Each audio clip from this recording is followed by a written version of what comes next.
pale, pia ni chaplain. So ukisikia watu wanasema pastor alitoa kwa sababu ya uchaplain wangu. Sawa, tuko pamoja. Tuamini na tuombe. Mtakatifu Baba yetu na Mungu wetu, tunakushukuru masaa haya mchana. Enenda ukaongea nasi na unene na roho zetu, kwa jina la Yesu tunaomba na kuamini.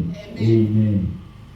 Leo nataka tuende kwenye topic tu ndogo inayoitwa basi yatosha. Umesema inaitwa nini? Basi yatosha. Labda kwa wale ambao wako na Biblia ambazo ziko na New Testament peke yake, mtaniwia radhi kwa leo, ila nitaenda katika kitabu cha Kumbukumbu la Torati sura ya 2 yote kuanzia aya ya 1, lakini nitamalizia aya ya 7.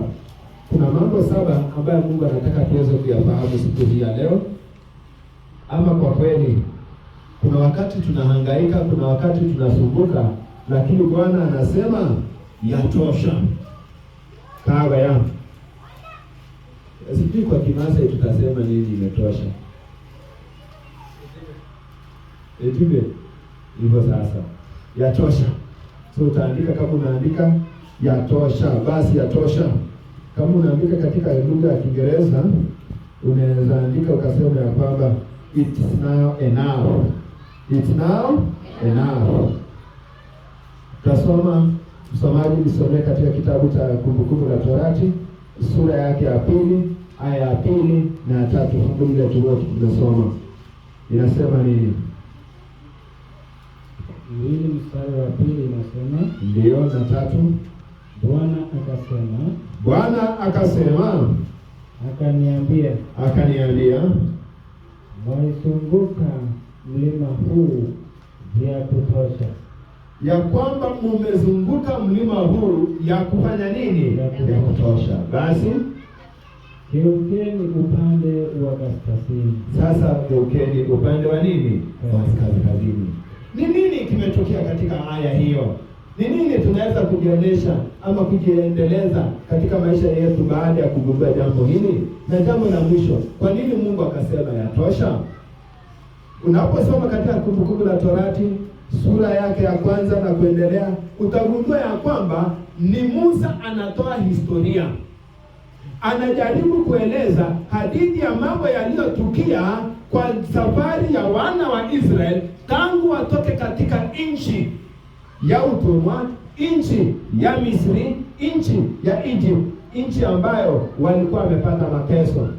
Ingekuwa ni muda wa siku 7 tu kuanzia Misri kuvuka mpaka nchi ya Kanaani. Lakini Mungu akataka ili wasije wakapata adui pale wakapigwa na kaofa moyo, Mungu akawapa safari nzuri. Akawapa safari ndefu ili kwamba wapite njia mbali wakiwa wanarekebishwa tabia, wakiwa wanaandaliwa kwa ajili ya kufika Kanaani. Lakini kitu kinachoshangaza ni kwamba badala ya kuchukua muda ambao ungestahili, walienda safari mbali ambayo haikuchukua hizo siku 7, haikuchukua mwezi, haikuchukua mwaka, ila ilichukua miaka takriban 40. Kulikuwa na uasi wa mioyo, kulikuwa na ukengeufu, kulikuwa na watu walikuwa na beba sanamu zile za Kimisri, na Mungu ilibidi waweze kutolewa sanamu hizo, waweze kubadilisha ibada, na Mungu hatimaye akawapa amri 10 ili watu wake waweze kukamilika, watu wake waweze kuwa wakamilifu, watu wake wakaweze kufundishwa maadili, watu wa Mungu wakaweze kulainishwa na waweze kuishi tabia ya Kiisraeli, watoke katika tabia ya Kimisri. Ilipofika siku ya tarehe 1 mwezi wa 11, unaweza kuita Novemba, mwaka wa niseme 2000, hapana, mwaka wa 40. Yaani walimaliza miaka 40, siku ya mwaka wa 40, siku ya tarehe 1 mwezi wa 11, wakawa wamejitayarisha kuvuka. Musa akaanza kuwatolea historia jinsi walivyoamka, jinsi walivyoanza, jinsi Mungu aliwatoa kwa miujiza na kwa ajili ya kuanza safari iliyokuwa ndefu. mtumishi, soma katika sura ya pili. Tutaanza aya ya kwanza na kuendelea, tuweze kupata nini kinaendelea.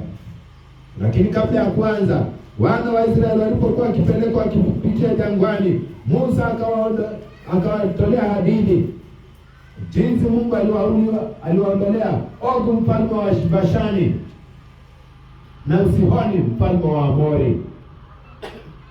Walipoenda wakalalamika, Mungu akaleta mharibu, akaleta nyoka, na walipotazama nyoka wa shaba wakaishi. Wakaenda badala ya kufurahi Mungu amewaleta, wakaanza kulalamika. Na katika kulalamika kwao, Mungu akawaleta katika hali ya kuzurura. Mungu akaamua, walipofika pale katika mlima wa Seiri, badala ya watoke katika mlima wa Seiri na kuvuka kuingia katika nchi ya Kanaani, wakawa wameasi Mungu, wakamwasi Mungu kwa siku nyingi, wakaanza kumlalamikia Mungu, wakalalamikia Yoshua. Unagundua kwamba baada ya siku hizo wakaenda wakaangalia, wakatuma wapelelezi, badala ya waingie direct mahali ambapo Mungu alikuwa amewatuma, ikabidi waanze kutumia ubinadamu. Mungu amesema nendeni, nimewapa. Wakasema wacha tutume wapelelezi waende wapeleleze nchi ni ya namna gani. Wakaingia wakapeleleza nchi. Walipotuma watu wa kabila, kila kabila wakatuma mtu mmoja, wapelelezi 12 wakaja na ripoti. Wale wawili Yoshua na Kalebu wakaleta taarifa nzuri, ila wapelelezi 10 wakaleta taarifa mbaya, wakawahuzunisha watu, wakawadhoofisha mioyo. Basi watu wakaghadhabika, Mungu akaghadhabika kwa sababu hawakumwamini Mungu, waliamini wapelelezi waongo. Na walipokuwa wakipelekwa, wakizunguka tu, wanaamka leo wanazunguka, kitambo mwezi isha wamezunguka mlima wa Seiri, wakawa wanazunguka tu pale, yani kiyo wenge ndo ndani, wakawa wanazunguka tu, hawataki kuvukishwa, wanazunguka tu, wanatezwa tu pale. Wakamlilia Mungu na wakatubu mbele za Mungu. Mungu akasema basi yatosha. Sura ya pili aya yake ya kwanza, soma mfululizo mpaka 7, kisha tutapata Mungu anataka tujue mambo gani 7 katika maeneo hayo. Soma. Ndipo tukazunguka tukashika maisha ya jangwani wa njia ya bahari Shamu, kama alivyoniambia Bwana. Tukaizunguka mlima Seiri siku nyingi. Naam. Bwana akasema, akaniambia, mmeizunguka mlima huu, vyatosha. Geueni upande wa kaskazini. Mstari wa 4. Nawe waagize watu, waambie, mtapita katika mpaka wa ndugu zenu, ndio wana wa Esau, ndio waishio Seiri, nao watawaokopa. Basi jihadharini sana, msipigane nao, kwa kuwa sitawapa sehemu ya nchi yao kamwe, hata kiasi cha kukanyaga wao wayo wa mguu. Ndio, kwa kuwa nimempa Esau mlima wa Seiri kuwa milki yake. 6. Nunueni vyakula kwao kwa fedha, ndio mpate kula, na maji nayo nunueni kwa fedha, ndio mpate kunywa. 7.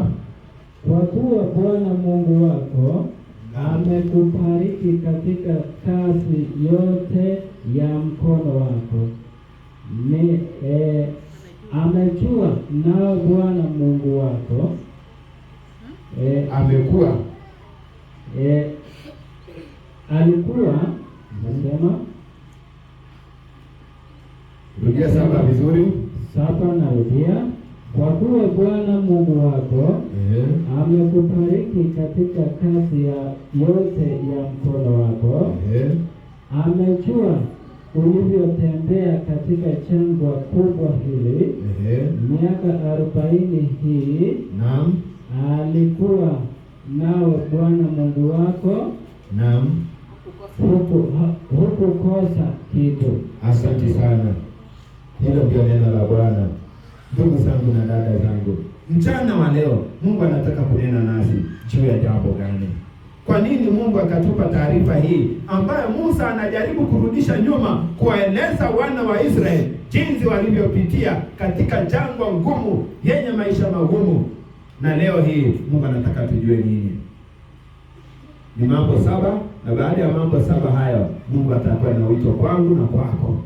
Jambo la kwanza tuliposomewa katika mstari wa kwanza. Sasa ndugu, nataka utakuwa ukifanya haraka, tutaenda aya moja moja tuweze kujua Mungu anataka tufahamu nini. Aya ya kwanza, sura ya 2 aya ya kwanza. Ndipo tukageuka tukashika maisha ya jangwani, ndio kwa njia ya bahari ya Shamu, kama alivyoniambia Bwana. Tukaisumbuka mlima ya Seiri siku nyingi. Asante. Bwana Mungu wetu anatuambia kwa jambo la kwanza kwamba wana wa Israeli, Musa anapoongea akasema kisha tukageuka. Baada ya wapi? Baada ya kuvuka bahari ya Shamu, the Red Sea. Baada ya kuvuka tu akasema tukatoka pale tukaanza kuzunguka katika wapi? Desert, katika jangwa. Na akasema tulianza kuzunguka katika jangwa. Kumaanisha nini? Hatukwenda katika njia laini, hatukwenda straight, tulianza kuzunguka. Jambo lingine akasema tulipozunguka tukafika mlima Seiri, tukaanza kuzunguka mlima huo. Imagine pale ndio unapoenda, lakini mkatoka mkavuka bahari ya Shamu, mkaenda, badala ya kwenda straight mkaanza kwenda tukombokombo, mkaenda kombokombo, mlipofika mlima Seiri mkaanza kuzunguka. Kazi kawa tu ni kuzunguka mlima Seiri. Sikia, jambo la kwanza ni gani? Katika shida zetu zote tunazozizungukia katika dunia hii, Mungu anajua. Haleluya. Anasema kama vile Bwana alivyonena nami. Kumaanisha ya kwamba jinsi wanavyozunguka, jinsi wanavyopitia, Mungu anajua shida hizo. Katika kila jambo tunalolipitia, wewe umetaabika katika shida uliyozunguka nayo. Kama ni ugonjwa, mtoto anakuwa mgonjwa, anapona. Baba anakuwa mgonjwa, anapona. Mama anakuwa mgonjwa, anapona. Shida za pesa zinaingia. Leo ni shida ya kununua chakula, kesho ni shida ya kulipa karo, kesho itakuwa ni shida ya kulima shamba. Yaani katika wewe unashangaa ni kama shida zinazunguka katika mahali ulipo. Mstari wa kwanza Mungu akawa anajua. Nataka urudie sehemu hii ya kwanza usome tupate kitu ambacho Bwana alinena na Musa. Urudie sehemu hiyo. Yasema, ndio. Ndipo tukageuka tukashika maisha ya jangwani. Tukashika maisha ya jangwani Kwa njia ya bahari. Kwa njia ya bahari ya Shamu. Kama alivyoniambia Bwana. Tosha. Kama alivyoniambia nani?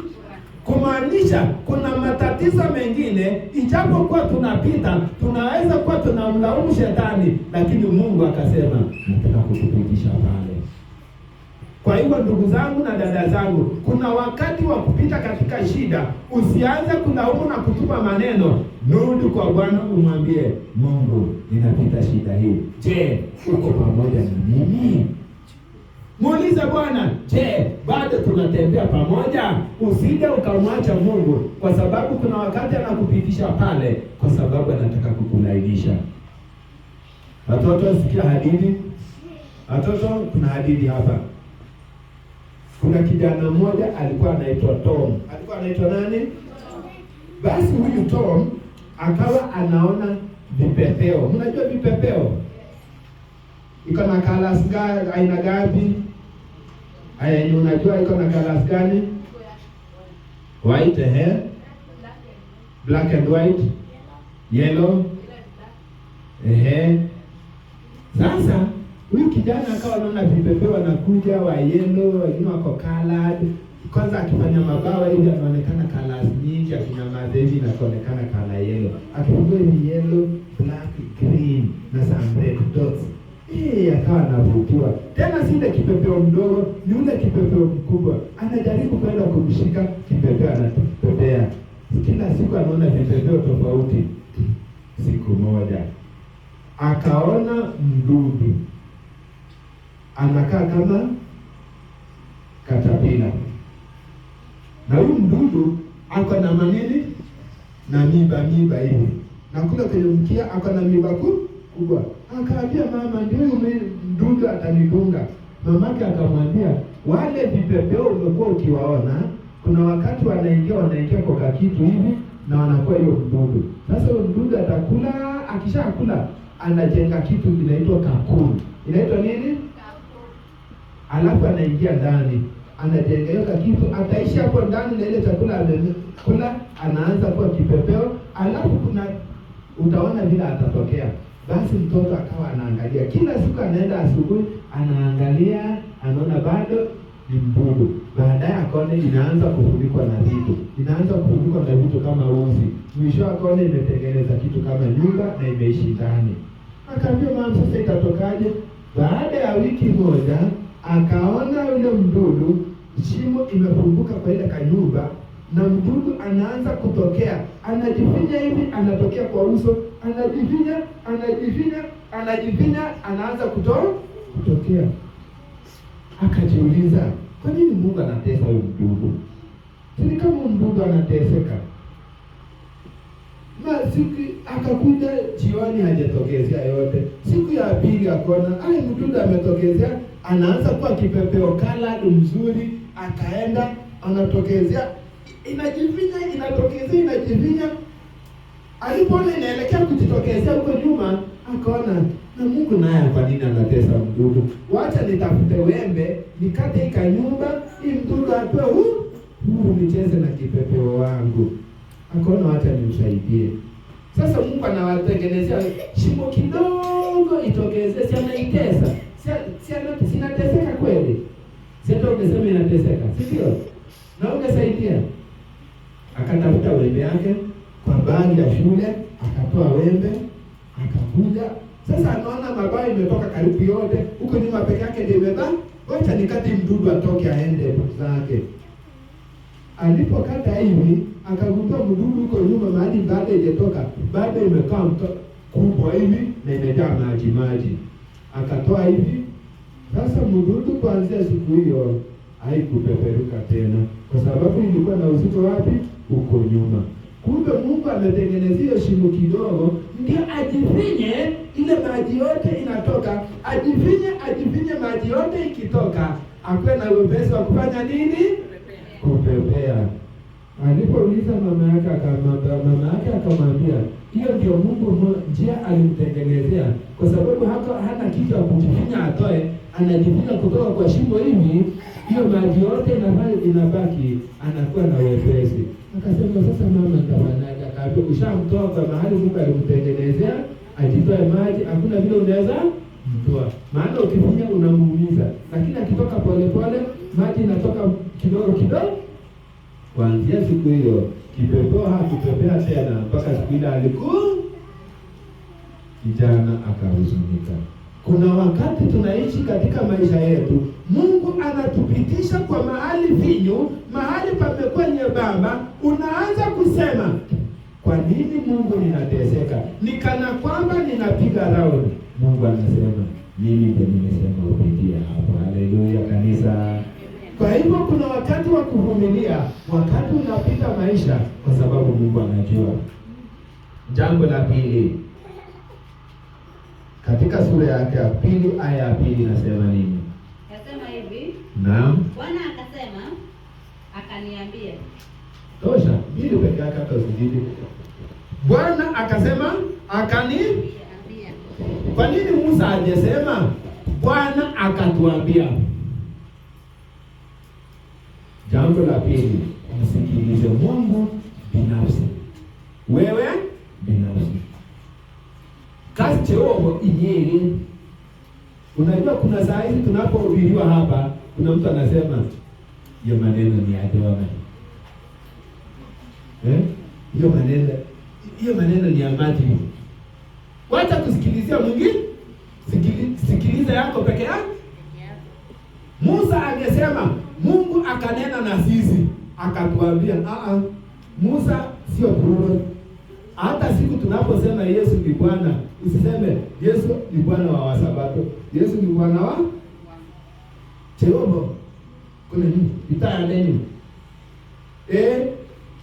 Mungu peke yake ni wangu binafsi. And that is why Wakristo tunasema Yesu Kristo ni Bwana katika maisha yangu, sio maisha yetu.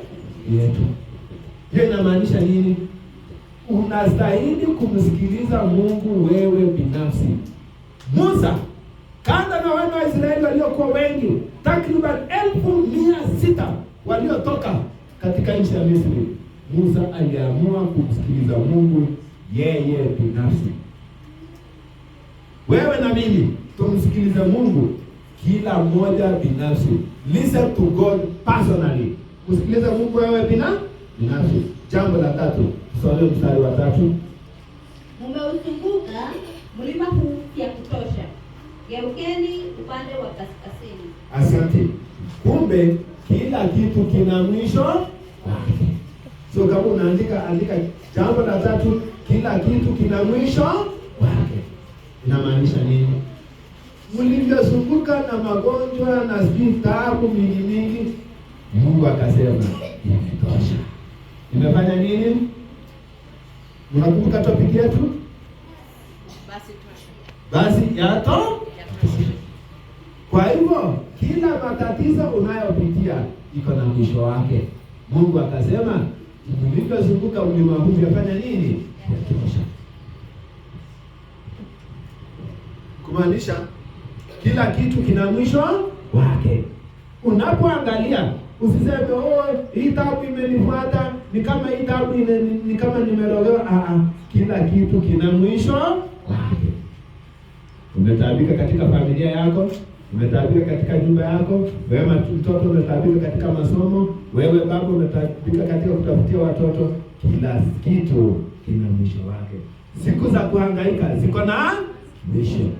Wakati Mungu anapoamua, anasema vile umetaabika ukizunguka na matatizo, imetosha. Na kuna wakati wa kubadilika. Kama imetosha, kuna wakati wa kufanya nini pia? Wa kubadilika. Tazama, Musa akawaambia, hivi mlivyozunguka, Mungu amesema mlivyozunguka katika mlima huu wa Seiri, imetosha. Sasa geuka kwenda mkono wa upande wa kaskazini, the northwise. Geuka upande wa northern side, kaskazini. Kumaanisha nini? Kuna wakati unataabika, hauoni mbele, lakini Mungu akisema about turn, inakuwa about turn. Mungu anaga mara ya pili. Unajua kuna wimbo mwingine ambaye anaipiga leo maarufu kwa hii kanisa, msiwahi imba. Mungu wetu ni wa ajabu, Mungu wetu ni wa ajabu, Mungu wetu ni wa ajabu, Mungu wetu ni wa ajabu. Kanitoa wapi, kaniweka wapi? Kanitoa chini, kaniweka kati, kanitoa chini, kaniweka kati. Hiyo ni wa shetani. Mungu wetu anakutoa chini, akakuweka juu. Sio kanitoa chini, kaniweka kati, kanitoa kati, kaniweka. Huyo Mungu atumuhitaji na sikuji kumhubiri. Naongea ya Mungu akusema ya kwamba simuanze kusasa kusonga pole pole, ndio musonge, ndio mgeuke. Mungu wetu ni Mungu wa ajabu. Anasema imetosha. Kikale inasema nini? Anajua lodi mutio. Gago? Imetosha. Geukeni sasa, kama ulikuwa unaenda hivi, kwanza kikale nasema ugeuke mkono wa nini? Kaskazini inaita muro tai, ama inaita nini? Halo, kikale, kwanza mna Biblia kikale? inasema mlo. Yaani ulikuwa unataabika, umeangalia south ni huko. South ni wapi hapa? Jua inatoka wapi? Iko wapi jua? Alafu inaenda wapi? Inaenda huko. So huko ndio jua inatoka. So huko ni south, sio? So huko ni no. Kama ulikuwa umeangalia hivi, Mungu aseme imetosha. Amesema uangalie west kwanza ndio uangalie north. Unapiga inaitwa nini? Unapiga about that, alafu na tuka pamoja. Sio ati uende pole uende. Sio anakutoa south akupeleke west ndio akupeleke north. Ni mara moja from south direct to north. Imetosha. Hiyo taabu yako ujue Mungu anaposema imetosha ni wakati wako wa kubadilika. Geukia jirani mwambie leo ni siku yangu ya kubadilika. Unajiona mlikuwa unamngoja wa kuomba kuanzia leo, sio wa kuomba kwa sababu Mungu amesema yatosha. Basi imetosha. Jambo la 4. Baada ya kujua ya kwamba kuna wakati wa Mungu na wakati wako wa kubadilika, jambo la 4 inasema ni mstari wa 4. Waambie, naam, mtapita katika mpaka wa ndugu zenu.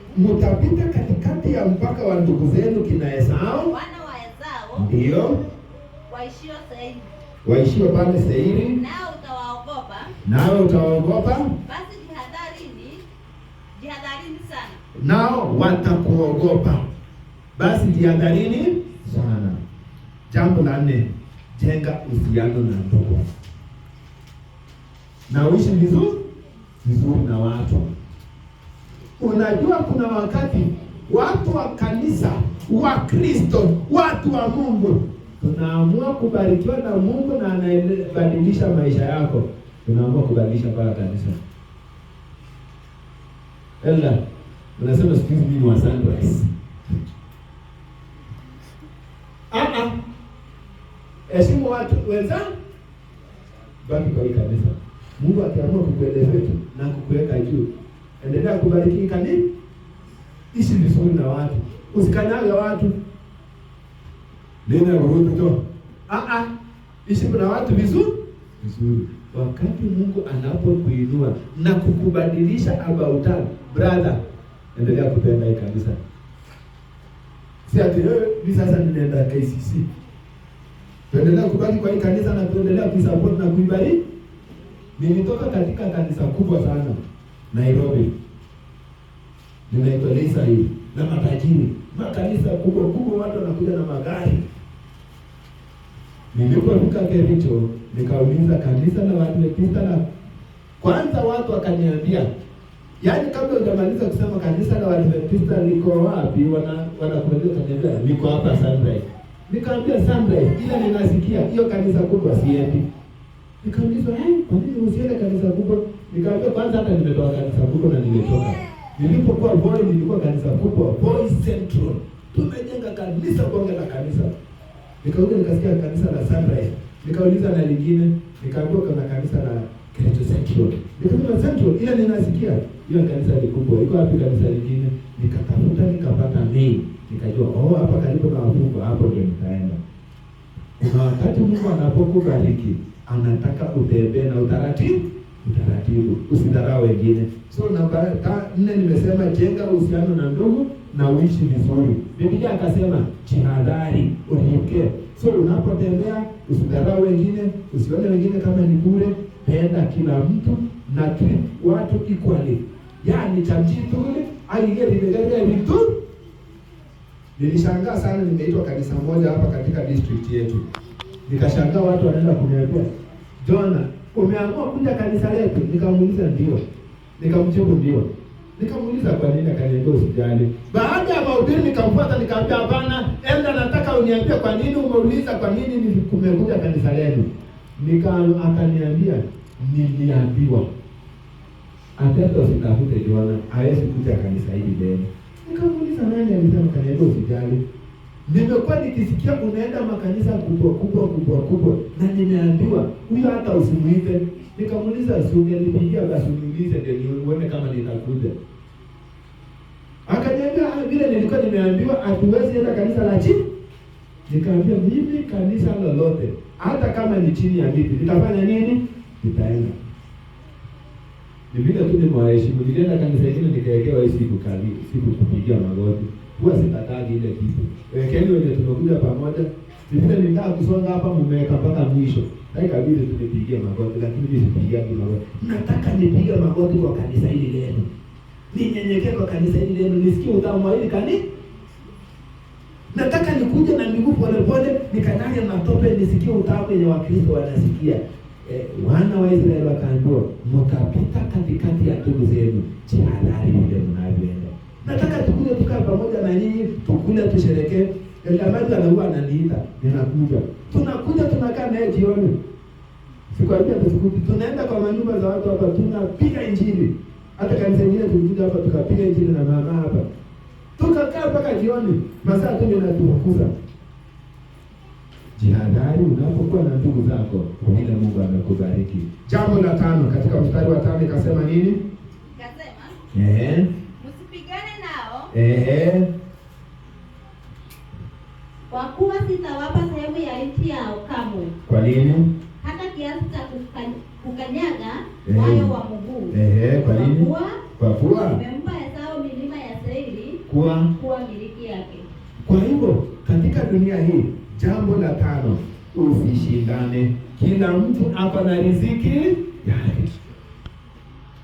Mungu anapokubariki na amekugeuza, wakati unapotembea waacha kushindana na watu, waacha kung'ang'ania vitu. Jambo la kwanza using'ang'anie vyeo. Kuna watu wanang'ang'ania vyeo kazini, wanang'ang'ania hata mahali pa kuuza biashara. Kama umebarikiwa na Mungu, msikie mfanye biashara. Kama umebarikiwa na Mungu, hata ukiamua leo kuuza matawi ya mahindi itanunuliwa. Nimesema nini? Naomba nimesema nini? Kama umebarikiwa na Mungu, hata ukiamua kuuza matawi yenye imekauka ya ndizi itanunuliwa. Kama Mungu hajakubariki, hata uuze dhahabu haitanunuliwa. Umeeleweka? Kama hujabarikiwa na Mungu, hata uuze dhahabu haitanunuliwa. Kama umebarikiwa na Mungu, hata uuze telemone itabarikiwa na itanunuliwa. Ninajua mama mmoja ambaye alikuwa amebarikiwa na Mungu. Mimi natoa example nzuri tu. Huyu mama aliamua akanunua ndizi, na baada ya kununua ndizi na akanunua tomato. Nini ya mtu? Kama unajua watu wa soko wanakuwa na vibanda zile wanafungiana. Sasa anafunika na polythene kabisa hivi ndio iive. Huyu mama akasahau asifungue polythene, akafunga na polythene tomato zake na ndizi zake. Ameenda Makabi. Wiki ngapi? Najua kuna wale wafanyabiashara mnaanza kujua ni nini itakuwa. Wakati unapokuja kufungua hiyo Jumapili, nini ya kwanza inakupiga? Haujafungua lakini nini ya kwanza inakupiga? Alipofungua tu kibanda chake ili akasikia harufu, akapumua mrefu. Akajua yaani kwa lugha ya kirahisi tunasema imeumana. Mama akafungua tu hivi, akakuta ndizi zimeiva. Unaona hii maua? Yaani imeiva yellow kabisa. Ila ukisikia ukiguza juu inakaa uji. Na ya chini itakuwa imekaaje? Halo, wafanyabiashara, ya chini itakuwa imekaaje? Kama ya juu ni uji na ni yellow kiasi hiki yote mpaka miti ni yellow. Nakwambia hiyo harufu ilitembea soko nzima, ikatoka mpaka nje ya soko mpaka barabarani. Watu wanasikia kuna nini? Kumbe kuna mtu alikuwa anatafuta ndizi zenye zimeiva vizuri kwenda kutafuta kutengeneza juice, na tena si juice kidogo, juice ya sherehe. Na alikuwa anataka ndizi zenye zimeiva kabisa. Wakati mama anafungua akijaribu kutoa zile zimeoza, akagundua zote hazijaoza, ila zote zimebonyea. Saa ile anazitoa tu hivi, hizi zinakimbia hapo around, nikisema kuna yenye unaweza kutupia. Ndio anakuja anasema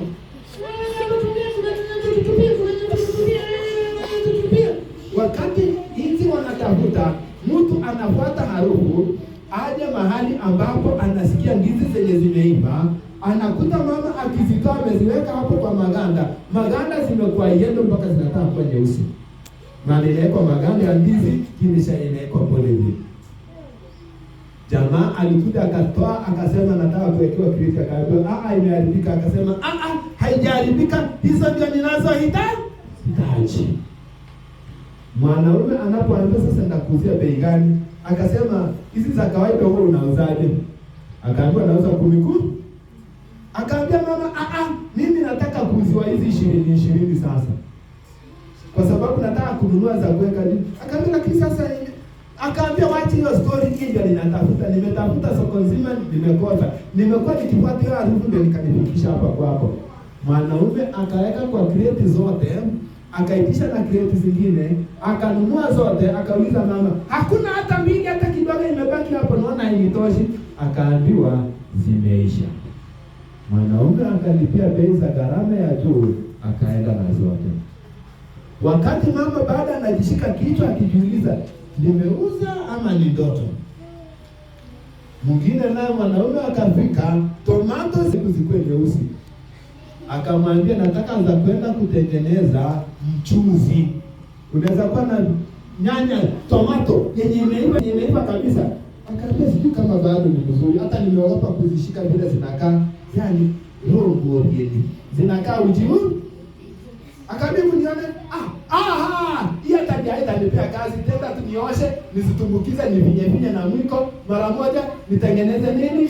Mchuzi. Yaani suti. Kwa sherehe yenye niko naye. Hebu niangalie uko na kiasi gani? Mama akaambia niko na hizi tu. Akaambia hata usitoe, acha nikusaidie kutoa. Jamaa akazichukua zote tena kwa bei ya juu. Mwisho mama Jumapili asubuhi baada ya masaa mawili kufungua kibanda akakosa kitu ya kuuza. Na zimelala zikijaribu kuoza kwa sababu alikuwa kwa makaburi. Mungu akiamua kukubariki, hata kama kitu unafikiria kimeharibika, kitaenda. Kitafanya nini? Kitaenda. Kwa hivyo acha mashindano. Huyo ananishinda, mnashindana nini sokoni? Amuzi kitu kimoja. Kuna watu wanaenda kuisha boda. Unaona mtu amebeba customer anakimbia. Unapata mwingine anakuja mbio, mnashindana wapi? Usishindane na wenzako, msibishane. Sijui mtaka kusongesha shamba langu, sijui mnabishana nini? Waacha mabishano. Wakati Mungu amekubariki, mambo yako yataenda sasa. Hapa natenda na hili. Hilo ni jambo la 5. Kila mtu ako na riziki yake, usishindane na watu. Jambo la 6. Mstari wa 6. Kumbukumbu la Torati 2:6 inasema, nunueni vyakula kwa fedha, mpate kula. Ndio. Na maji nayo, nunueni kwao kwa fedha, ndio, mpate kunywa. Jambo la 6. Tumia riziki, usipende vya bure. Wacha kupenda vitu vya bure. Hakikisha Mungu anapokubariki.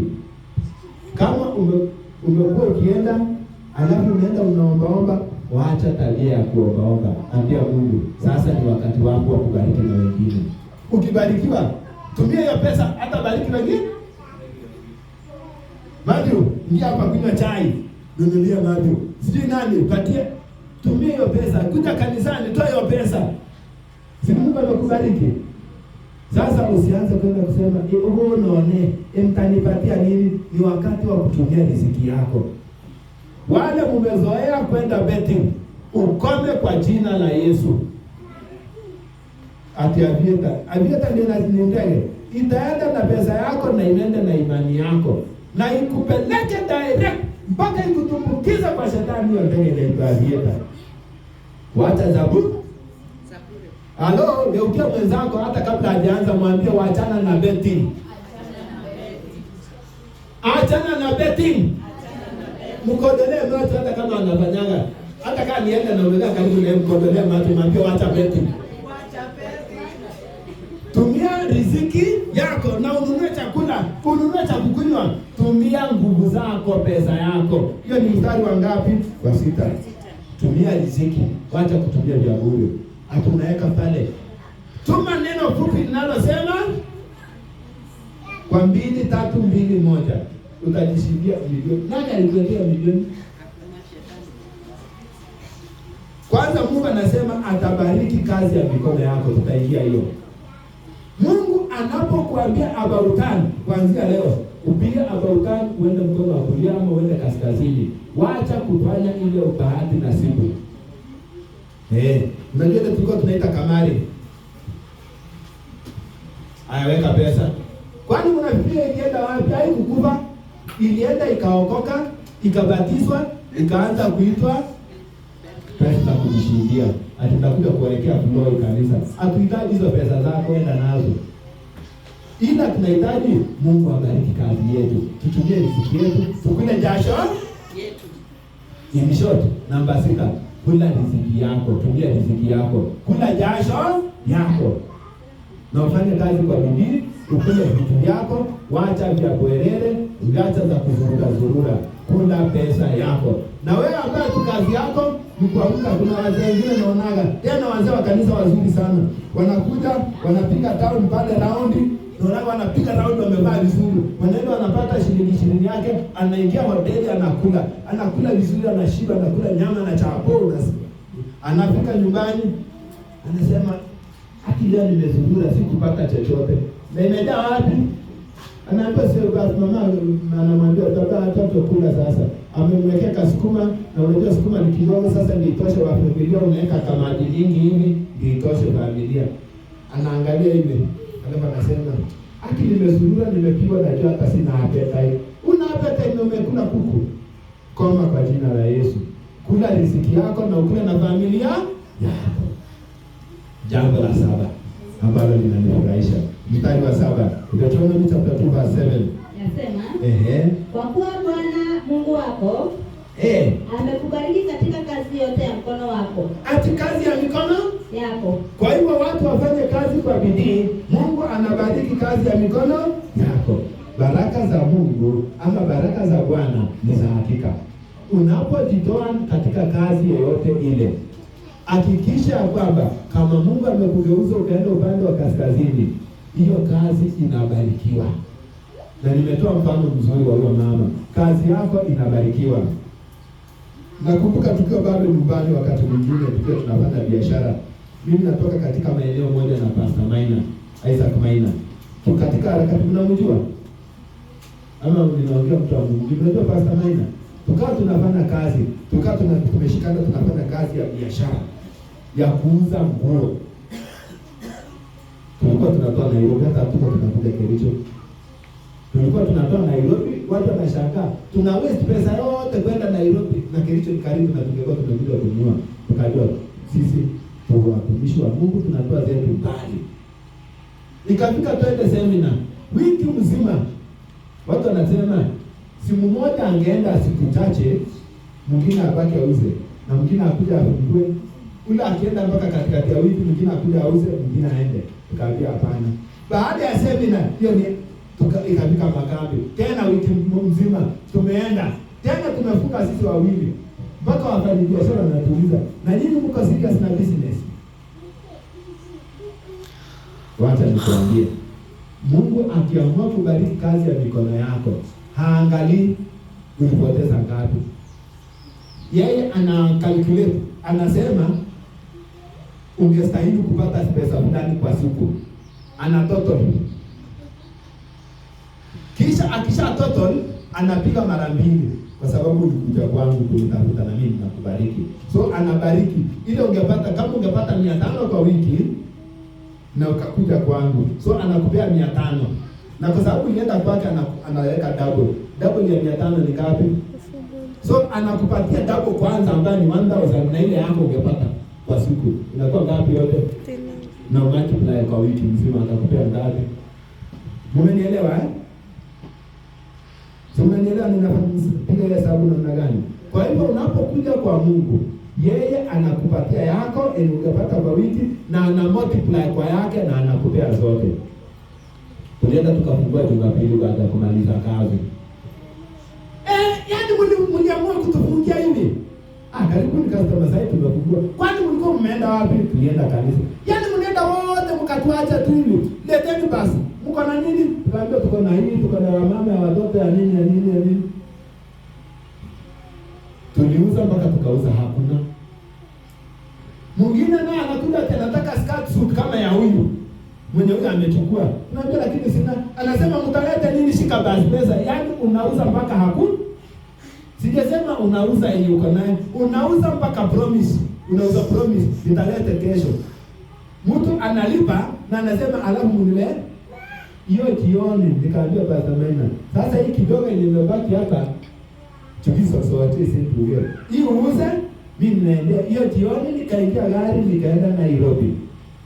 Nikalala kwa dada yangu asubuhi isili. Saa 1 nimeshachukua mizigo ninapanda gari. Saa 6 mchana nilikuwa Bomet nimeweka vitu vyangu tumepiga kwa duka. Wakati watu wanapofika saa 8 maana tuliwaambia kujeni kesho saa 8.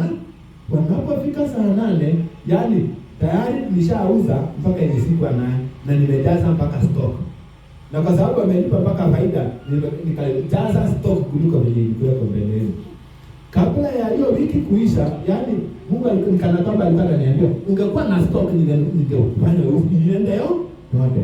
Niliuza na nikarudi mara ya pili Nairobi katikati ya wiki. Kitu ambaye ningeenda mara moja kwa mwezi. Nasema ni baraka za Bwana ni za hakika. Na amesema nitabariki kazi ya mikono yako. Rudia mstari wa 7.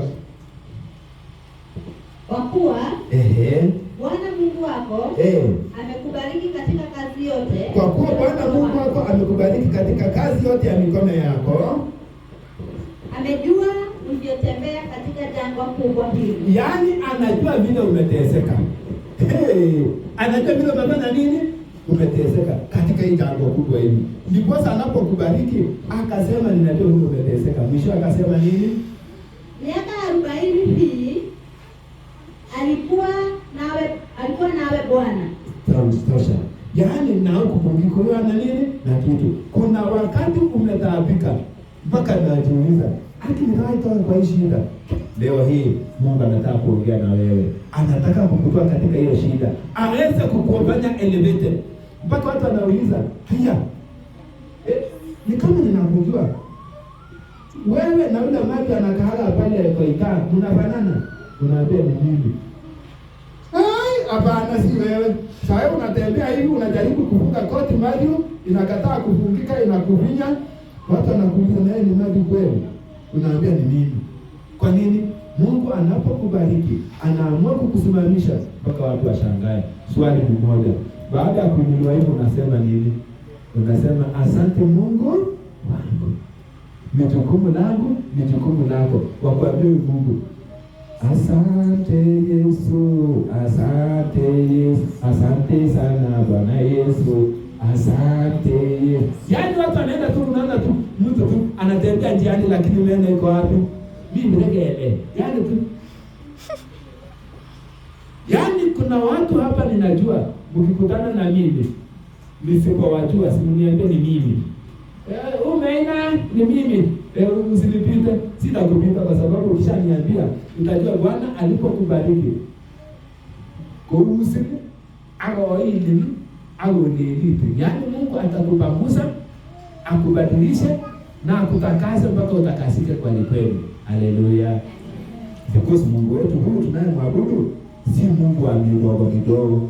Ndio Mungu wa Waislamu anasema ya kwamba anayeneemesha baraka ndogo ndogo na kubwa kubwa, yani anakupelekana step by step. Lakini Mungu wangu ambaye ninamwabudu mimi, nimeleta yeye kwenu, ni Mungu ambaye anakutoa from grace to grace.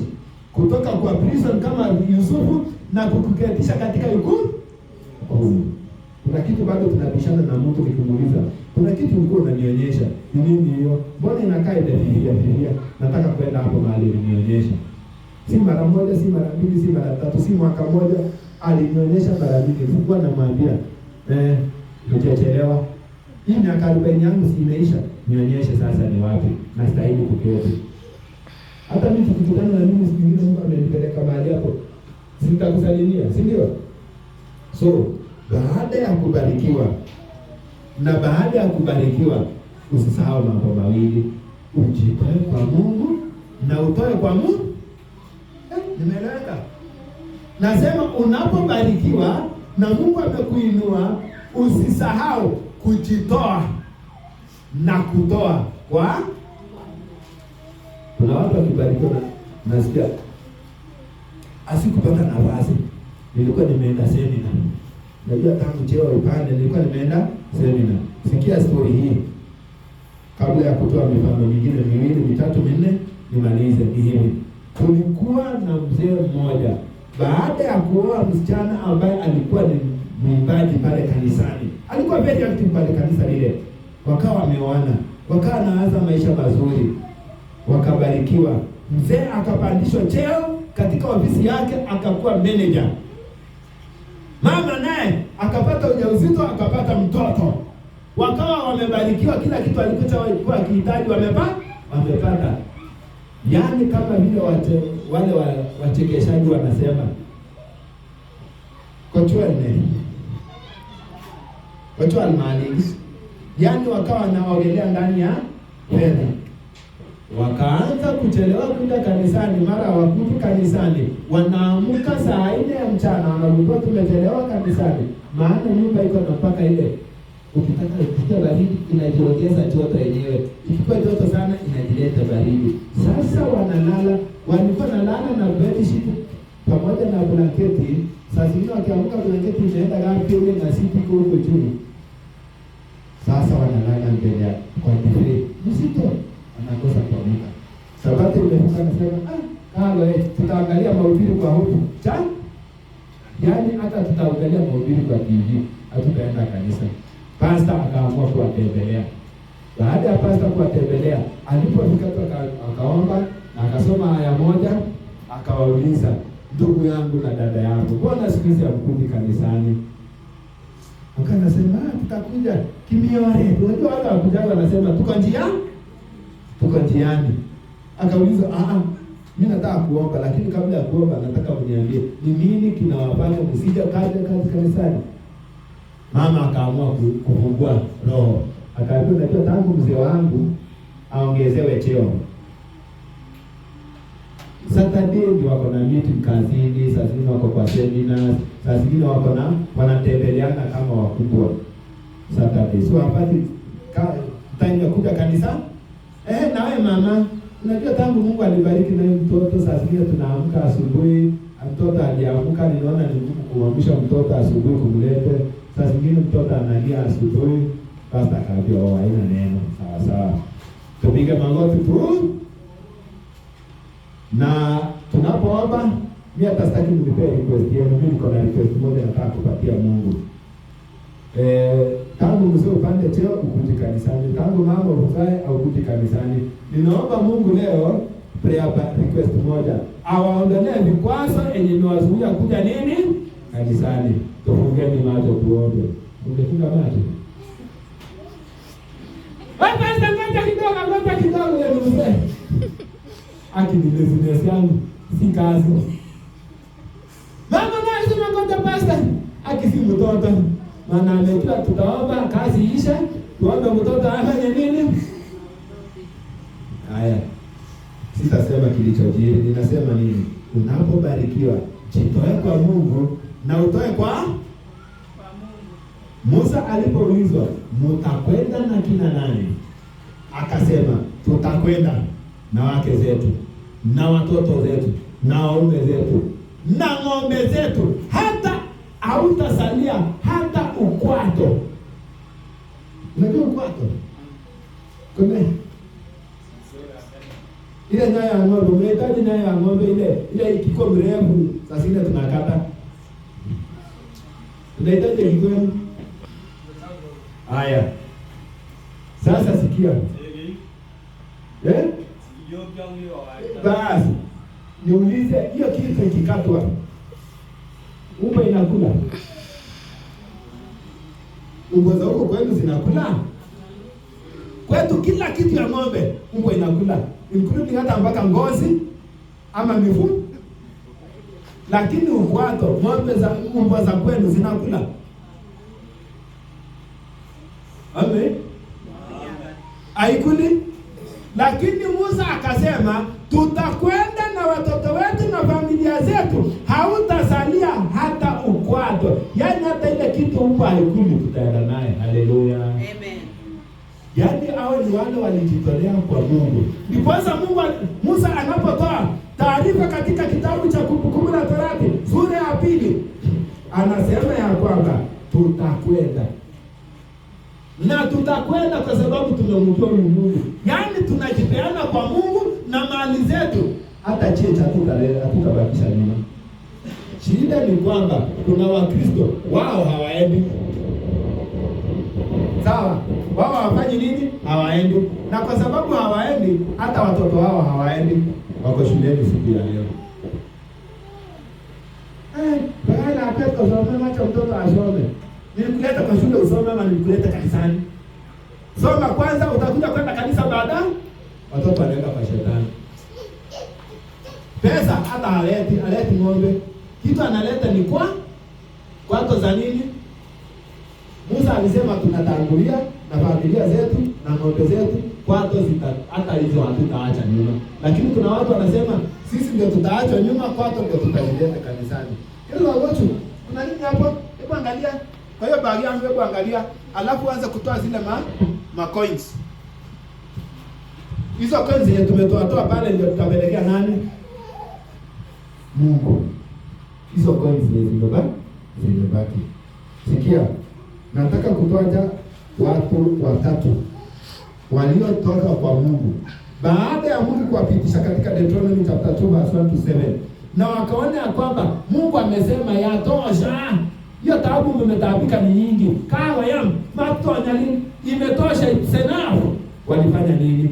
Sikia kitabu cha Kutoka sura ya 36 aya ya 6 na 7. Usikie vile Mungu alisema. Baada ya Mungu kuambia wana Israeli imetosha, walifanya nini? Wakajitoa kwa Mungu na wakatoa kwa Mungu. Sikia 36 aya ya 6 na 7. Yasema, basi Musa akatoa amri, nao wakatangaza mbiu katika kambi yote. Wakisema, wasifanye kazi tena. Kwa nini?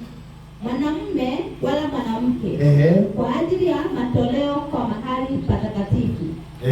Basi watu wakazuiwa wasilete tena, kwa vile vitu walivyokuwa navyo vilikuwa vyatosha kwa kuifanya kazi hiyo yote. Yaani Mungu aliposema imetosha, msizurure tena, matatoinge, msihangaike tena, imetosha, mahangaiko imeisha.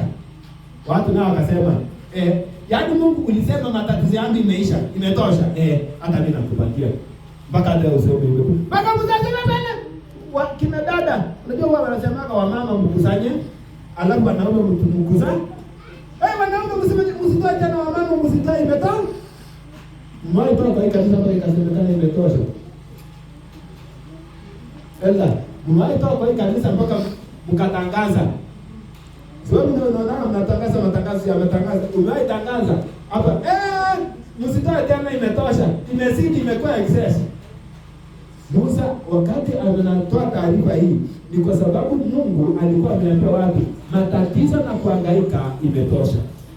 Kweli, jitoeni sasa. Watu wakajitoa, maana walibarikiwa kazi ya mikono yao na wakabarikiwa na uhai na familia zikanawiri, wakasema imetosha, hata sisi tutatolea Mungu mpaka itoshe. Sikia mtu wa pili, Suleimani, Wafalme wa kwanza 7:47. Wafalme wa kwanza 7:47. Tusikie bila walivyotoa. Suleimani naye kwa wakati wake walikuwa wamebarikiwa sasa, wamefika nchi ya Kanaani, wameanza kuishi, wamezaana mpaka Daudi akazaliwa. Daudi akazaa mtoto anaitwa Suleimani, wakaamua kumjengea Mungu hekalu. Inasema nini? Nasema, naam, Suleimani akaviacha vyombo vyote visipigwe kwa kuwa vilikuwa vingi mno, wala uzito wa shaba haukujulikana. Nauliza, deacon na deaconess unapochukua sadaka. Treasurer wa kanisa. Kuna siku tunahesabu mpaka nasema mpaka wengine walikuwa naitwa na television wa hapa. Yaani Sulemani wanahesabu vitu vinalekwa kwa nyumba ya Mungu. Mpaka anasema, wekeni tu pale. Mungu anasema mimi natoa hii. Bado anaandika kwa kitabu. Mpaka nikaona karani akashika kitabu akasema wekeni huko tu nitaweka. Sasa nitahesabu nini? Ati sasa tumetoa mama sasa anasema mimi natoa ng'ombe akaweka hapo. Sadaka ya makali mimi natoa ya matumizi akatoa debe moja ya mwingine akatoa 500. Kwani tunaenda tutoeni watu wakatoa mpaka Sulemani akasema wekeni tu kwa sadaka hata tutahesabika na nini. Unahesabu mpaka kitu inakuuma, si kwa sababu ulikuwa unakaa kwa jua, ni kwa sababu unahesabu vitu ni watu wanatoa kwa Mungu. Watu ambao Mungu alisema matatizo yako yameishia hapa. Geukeni. Watu wakageuka wakaenda akaleta vitu. Mpaka Solomon anasema hata hakuna haja ya kuhesabu. Mtu wa mwisho ni Daudi. Samueli wa kwanza 17:40. Nikwambie mpendwa, unapobarikiwa na Mungu, hata watu washike nini, chochote yenye umeshika yako inaenda. Tunalizia hiyo Daudi. Sikia 17:40.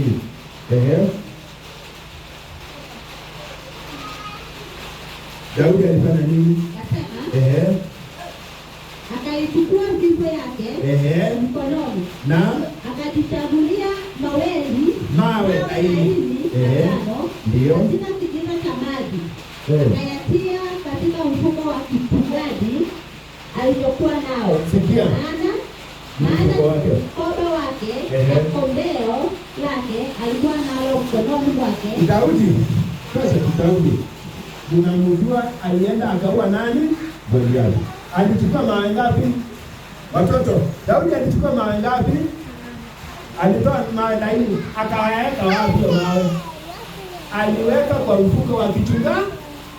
Kumbe kuna mifuko unapokuja mbele za Mungu unaweka mawe yako. Sasa mstari wa 45. Akaenda sasa kumwona Goliathi. Ndipo Daudi akamwambia yule Mfilisti, wewe unanijia mimi na upanga. Unanikuja na upanga na fumo na mkuki. Na nini? Mbali.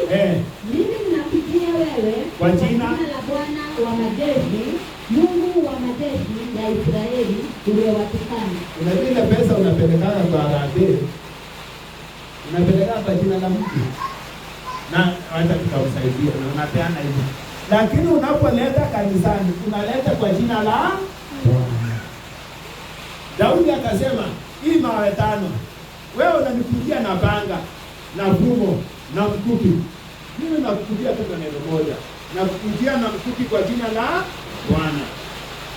Wamaje? Alienda na mawe ngapi? Haya, alienda na mawe. Sikia, soma mstari wa ngapi? 49. Akagonga Goliathi na mawe ngapi? Soma. Yasema, Daudi akatia mkono wake mfukoni, akatoa fumo jiwe moja, akalitupa kwa kombeo lake, akampiga Mfilisti katika kipaji cha uso. Jiwe hilo likamwingia kipajini, akaanguka chini. Alimpiga Goliathi kwa jina la nani? Alimpiga Goliathi kwa jina la nani? Kanisa wapi Sabato? Alimpiga Goliathi kwa jiwe ngapi? Moja. Kwa jina la nani? Bwana wa majeshi.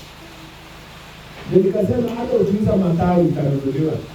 Mtu anakuja na mkuki, anakuja na mishale, anakuja na kisu, tena si kidogo, mrefu ni anakufanyia tu hivi. Alafu wewe unamwendea na mawe. Tena si mawe kubwa ya kuumiza watu, mawe ya watoto. Kwa itande wangeti, mawe ya watoto.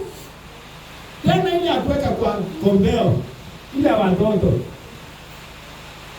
At least hata kikuwanga sana, itatoa tu damu hapa na ianguke.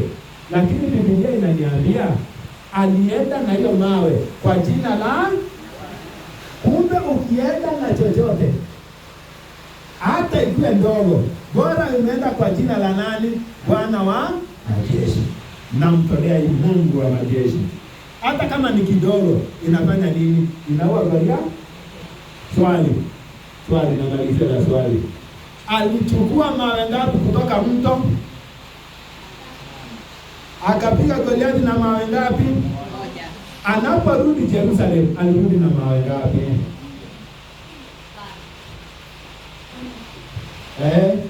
Kwa nini alirudi na 5? Aya 41.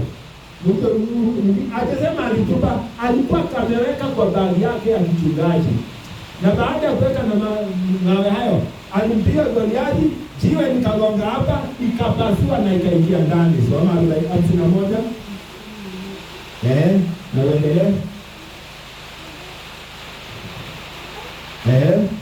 Nasema, ndipo Daudi akapiga mbiu, akasimama juu ya mfirisi, akautoa upanga wake, akaukuta alani mwake, akamuua. Alafu akamkata kichwa kwa upanga huo. Nao Wafilisti walipoona ya kuwa shujaa wao amekufa, wakakimbia. Tosha, utasoma mpaka 54. Sikia. Daudi alichukua mawe moja, akasema alitupa zile zingine. Zile zingine bado ni za siko kuienda hivi. Ataenda kutupia kwa ndege ama kugonga naye vitu zingine, si ndio? Lakini ni zake bado siko kwa mtu. Unajua mfuko ya kichungaji na kaaje? Wacha nionyeshe mfuko wa Daudi. Mfuko wa Daudi na kaa kama hii yangu. Unaona mfuko wa Daudi? Unakaaga hivi. Sasa ameweka mawe 5. Akatoa moja akafunga mfuko wake, kisha akafanya nini? So hata anapokuja kumkata Daudi Goliathi, mawe yake iko wapi? Na mawe iligonga Goliathi na ikaingia wapi? Iliingia ndani, si ndio? Na ilipoingia ndani, akakata kichwa, akaenda naye kwenda kuweka kwa Musia. Unajua Musia? Akachukua akaenda kuweka kwa Musia yake wapi? Yerusalemu. Anaporudi ako na mawe yake 4, ako na kichwa cha Goliathi, na ndani ya kichwa cha Goliathi kuna mawe yake ya ta.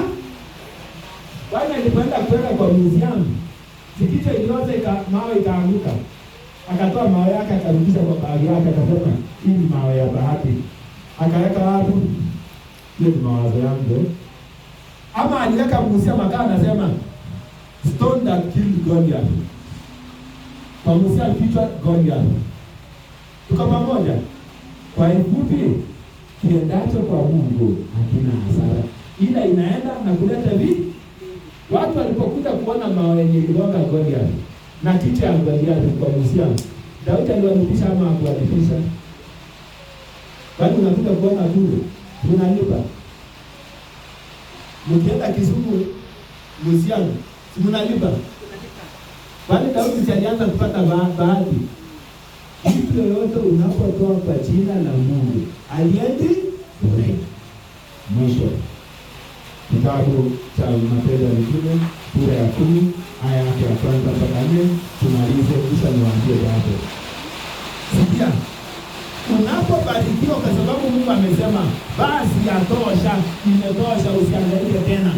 Na wewe unatoa shukrani zako, unasema nitafanyia Mungu kazi. Mfanyia Mungu kazi kwa kumtolea. Kwanza unajitoa mwenyewe, baada ya kujitoa na sadaka pia unazitoa. Kuna sadaka aina mbili. Kuna sadaka tunazozitoa sisi za kawaida, zaka ya sadaka, na kuna sadaka ya mara moja kwa mwaka. Tunazoziita sadaka za makambi, ambayo kuna matumizi na ya shukrani. Je, unamtolea Mungu sadaka aina gani? Sikia. Cornelius naye akawa amejua mahubiri kama haya. Alipojua mahubiri kama haya, nini ikapeleka? Ndio. Alikuwa na mtu Jina lake?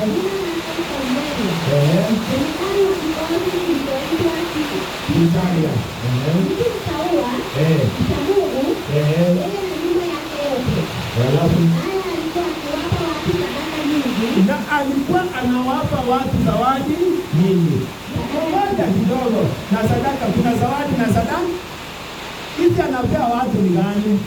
inaitwa ya kukula, ya matumizi. Makazi tuna aina ngapi? Kuna ya matumizi na kuna ya shukrani. So alikuwa anawapa watu sadaka nyingi ama kidogo? Nyingi. Alafu na sadaka.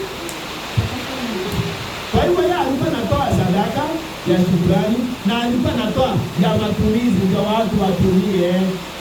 Wanapokuja kanisani, Kornelio alikuwa anafanya hiyo. Alafu Akumuomba Mungu daima. Na kumuomba Mungu daima. Kwa hivyo yeye alikuwa ni mwadventista wa Sabato. Kila Sabato alikuwa anahudhuria na alikuwa kama sisi. Mungu akasema nini? Akaona katika maono waziwazi. Kama saa tisa ya mchana. Malaika wa Mungu akimjia na kumwambia Kornelio.